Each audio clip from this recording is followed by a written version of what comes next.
AITA for not helping pay $5,600 dinner bill. She specifically invited a lot of people to a restaurant where you can't split the bill.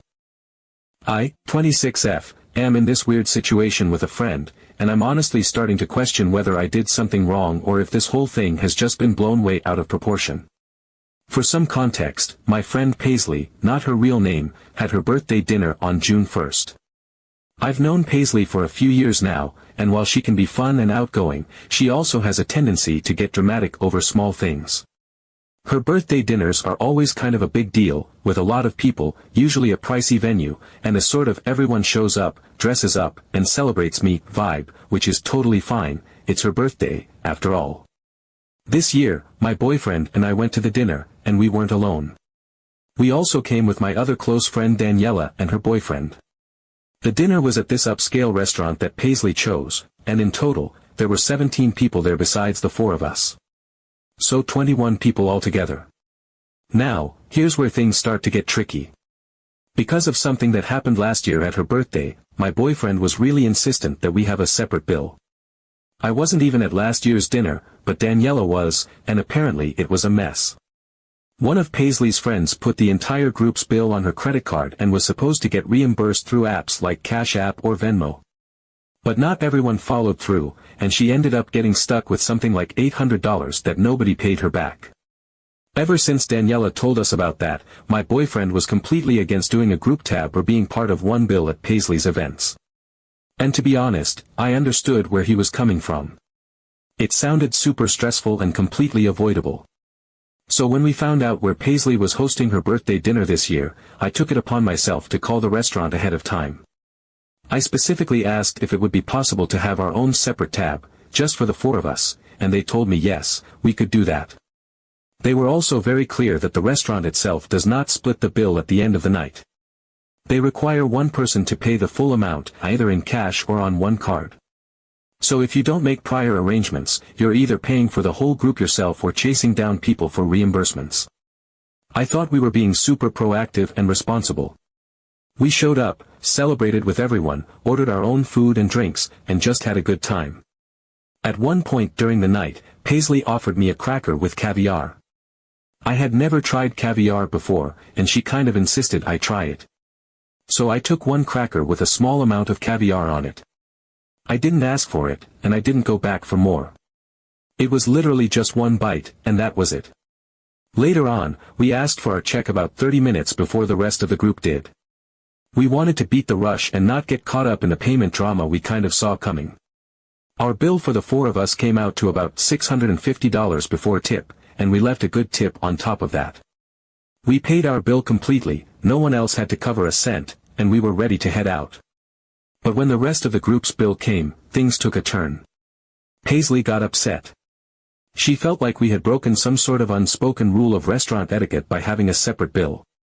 She said it made her feel like we were distancing ourselves from the group and not being team players.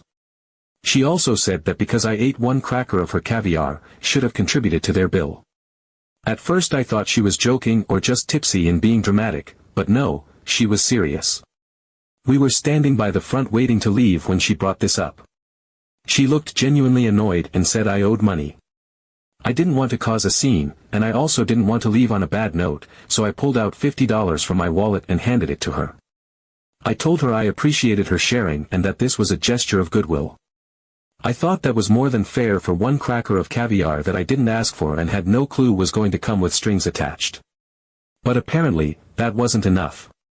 Since the dinner, she's been distant and passive-aggressively posting online about how some people don't understand proper etiquette, how she felt disrespected at her own birthday, and how real friends don't nickel and dime each other. She even messaged me and said that she thinks I should apologize and give her more money.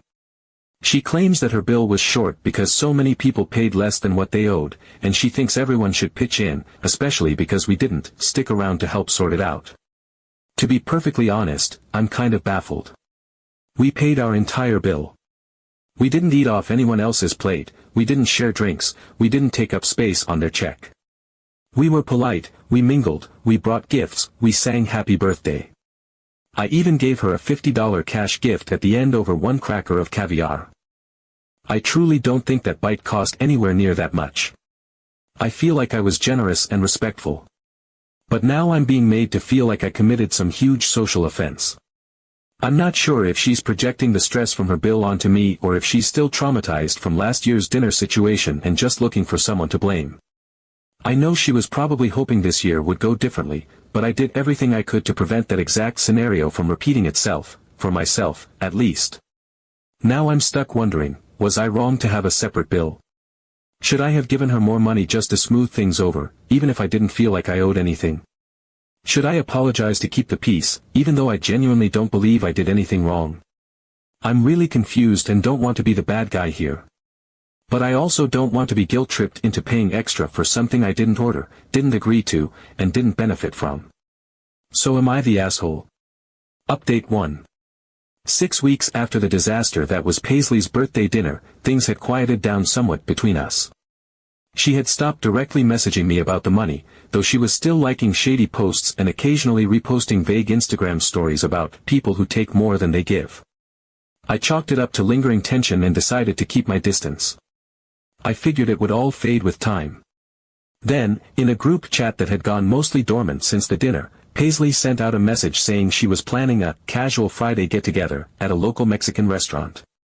Her message was breezy and light, nothing fancy, just margs and laughs. Everyone just jump in, super chill vibes only. She emphasized the casual part multiple times, even adding emojis and saying it was just something small to kick off the weekend. Against my better judgment, I decided to go. So did my boyfriend, Daniela, and her boyfriend. The four of us figured it would be fine, we'd show up, have a drink or two, catch up with some people, and bounce. It sounded low-key, like the kind of thing where people just hang out and pay for what they order. But when we walked in, I realized immediately I had been naive. It was not a chill hangout. It was another full-on event, and not in a subtle way. The table was long, already arranged for a big party, and there were 18 people seated or trickling in, many of whom I didn't even recognize. People had dressed up again, some were bringing wrapped gifts, and someone was already ordering rounds of drinks like it was a planned celebration. There were even small decorations on the table, balloons tied to chairs, custom-printed napkins, and personalized name cards in little holders, as if this had been carefully organized in advance. I felt this weird wave of déjà vu, like I had walked right back into the same trap from 6 weeks ago. We were immediately greeted with a round of side eyes when we asked the server about having a separate bill. He looked sympathetic but told us that, unfortunately, the restaurant only did one bill per table, no exceptions. We asked if it was possible to move to another table or sit at the bar instead so we could open a separate tab, and he said yes, that would work. We were about to take him up on that when Paisley overheard and swooped in with this exaggerated look of offense on her face. She said that if we moved, it would be rude. She said it looked like we were separating ourselves from the group again and accused us of making everything transactional. She kept repeating how this was supposed to be about friendship and togetherness, and how certain people always made it about math and receipts. At this point, people were watching, and I was mortified. I did not want to start another scene, so we reluctantly sat down with the group. The four of us made a point to keep our ordering minimal. I had a soda, just one. My boyfriend had a beer. Daniela and her boyfriend split a small appetizer. We did not participate in the communal guacamole platters or the endless pitchers of margaritas making their way around the table. We didn't touch the flan someone ordered for the group or the churros that were being passed around like communion. I didn't even take a chip from the shared basket. We chatted politely, smiled when photos were taken, and made it very clear that we were not here to spend hundreds of dollars on mystery items and surprise communal cocktails. As the evening wore on, I started to feel that same familiar knot tightening in my stomach. People were clearly not keeping track of what they were ordering. Someone ordered 3 extra margaritas for the table and then got up and left early. One couple decided to cover half their share with cash and the rest with sending it later. The server brought out the single, monstrous bill and placed it delicately in the center of the table like it was a loaded weapon. And right on cue, chaos unfolded. Paisley stood up and started sorting the bill, like she had appointed herself team captain again. She began calling out totals and asking who had what. People were mumbling and fumbling, passing cards and squinting at the check. The tension was thick, but I was staying quiet. I had nothing to explain. I had ordered a soda. That was it. I was ready to give cash for the exact amount of my drink, plus a generous tip, and walk out with my dignity intact. But then Paisley started in with the passive-aggressive comments. She said loud enough for everyone to hear that some people always manage to drink the air at other people's tables while contributing nothing. She said that you could always count on certain people to show up empty and leave full. She said that friendship wasn't about counting pennies, but it sure was funny how the same people kept doing the math when it was convenient for them. Every word was dripping with accusation, and though she didn't say our names, everyone knew who she was talking about. I kept my eyes on the table, willing myself to stay calm. Then she looked directly at me and Daniela and said that she considered us energy parasites. That we drained the group, took what we wanted, and left without giving back. That we were transactional in a way that made everyone else feel cheap. I couldn't believe what I was hearing. I had paid my way at the last dinner, plus extra. I had endured her public tantrum with grace. And now I was being called a parasite for drinking a soda at a dinner I didn't even know was a celebration. I stood up. Daniela followed. We both quietly said we were leaving, thanked the server, and walked out. My boyfriend and hers didn't say a word either. We paid for our items separately at the host stand, tipped in cash, and left. No drama. No confrontation. Just four people walking out of a situation that had become absurd. As we drove home, no one really spoke. We were all too stunned. I kept replaying the whole night in my head. The setup, the guilt-tripping, the manipulation disguised as friendship. I felt drained and confused, and worst of all, I still couldn't understand why she was doing this. I was still thinking then, is this really happening again? Is she doing this on purpose? Update 2. 2 weeks after the Mexican restaurant fiasco, just when I thought things had finally settled down, a new invite popped up. This time, it wasn't piously organizing anything. It came from her friend Haley, who had always been more of a background presence in our social circle, pleasant enough, not particularly close, but someone I had never had issues with. The message was for a Sunday brunch, in honor of Paisley's return from her trip. The tone was light, casual, and unassuming.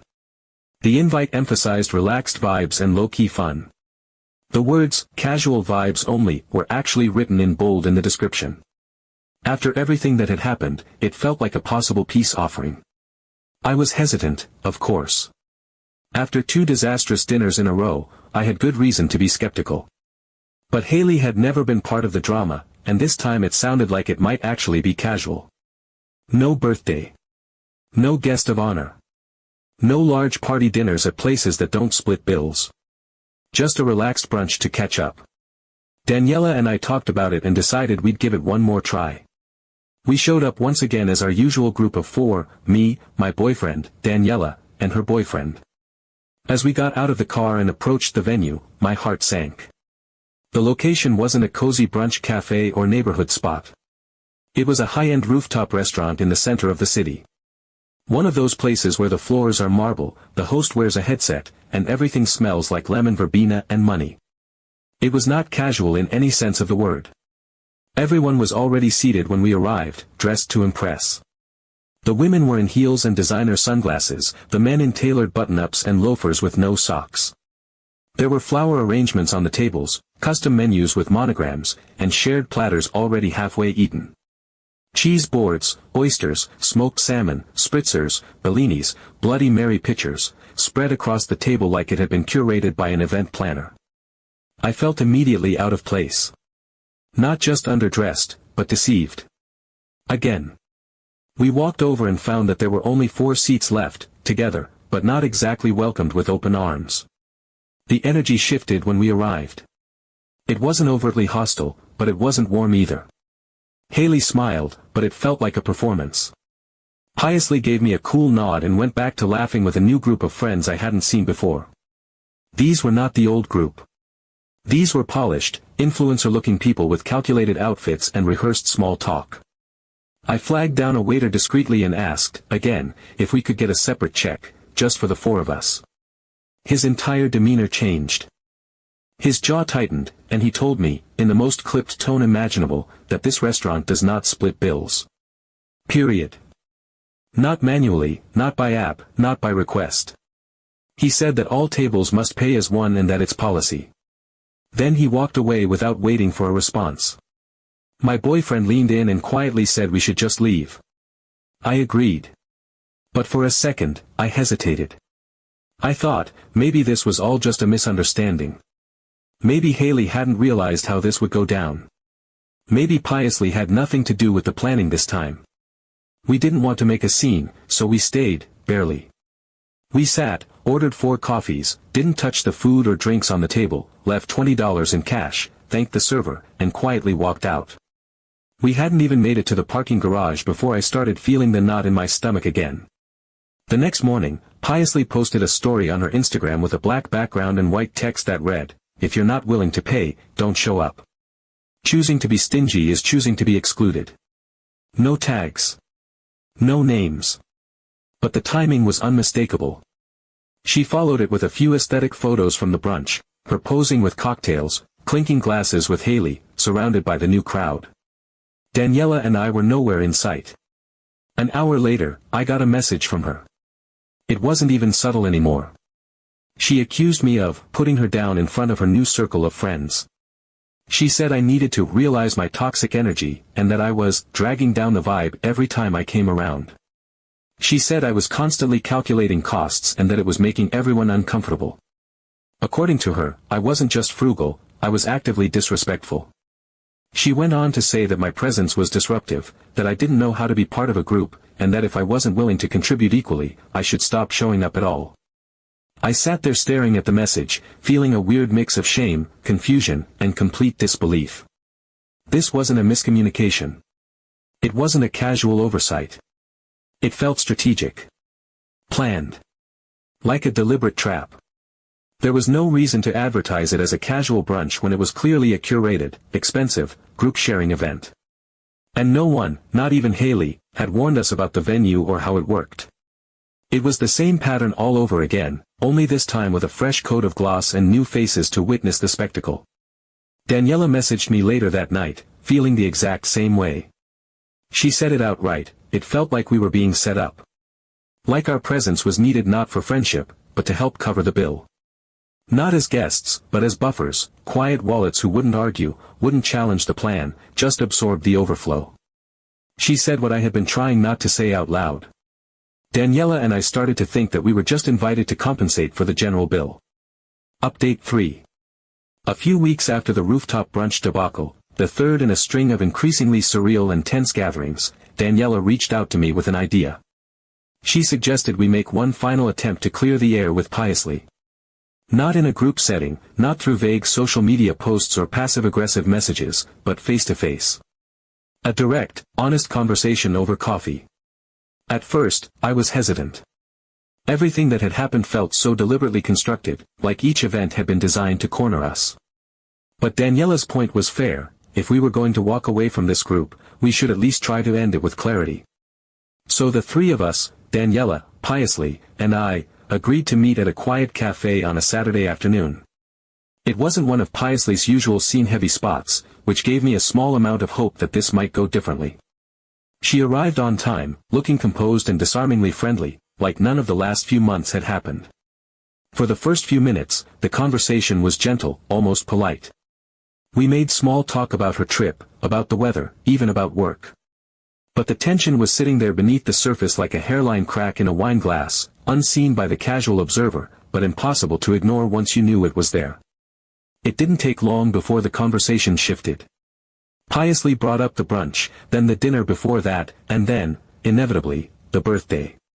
She said she still didn't understand why we chose to isolate ourselves financially from the group. She said it felt cold, transactional, and untrusting. She said, bluntly, I'm not inviting you to sit on the sidelines, but to be part of the experience. The group account is part of it. I was stunned, not by what she said, but by how plainly she said it. There was no room for interpretation. In her eyes, paying as a group wasn't just a method of convenience, it was a symbol of unity, loyalty, belonging. To choose otherwise was, in her mind, to reject the friendship entirely. Daniela tried to explain that everyone has the right to choose how they handle their finances. That opting out of a group bill doesn't mean opting out of the group emotionally. That we had been consistent, respectful, and clear about our boundaries from the start. That there's nothing offensive about wanting to avoid being on the hook for hundreds of dollars in someone else's chaos. Piously disagreed. She said real friends trust each other, and that includes trusting the group account.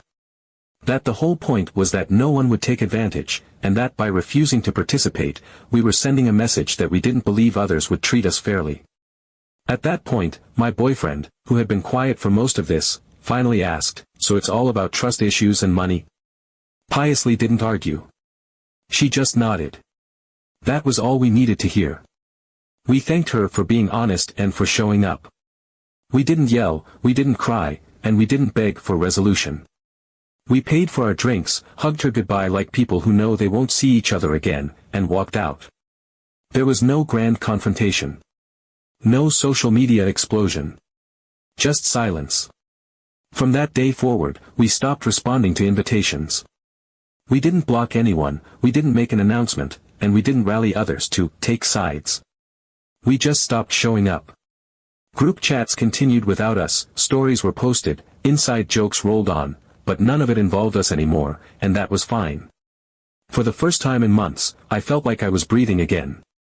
A couple of months after that final coffee meeting, I saw a post on Piously's page. It was a photo of her at another gathering, surrounded by her new circle, well-dressed, coordinated, smiling wide. The caption read, "Sometimes you have to break up with people who think that a separate salary means independence, not lack of participation." It wasn't subtle. It wasn't supposed to be. It was another carefully framed jab, this time dressed in faux empowerment. But I didn't feel angry. I didn't feel guilty. I didn't even feel sad. Because by then, I had finally come to terms with the truth, I wasn't toxic. I wasn't negative. I wasn't wrong for wanting to handle my money responsibly, for setting boundaries, or for refusing to absorb someone else's emotional projections under the guise of friendship. I was just someone who refused to keep playing a game with rules that were always shifting, rules that were never fair to begin with. And walking away wasn't betrayal. It was self-respect. That was the end of the story. And I no longer feel guilty. I wasn't toxic, I just refused to play a game with unfair rules.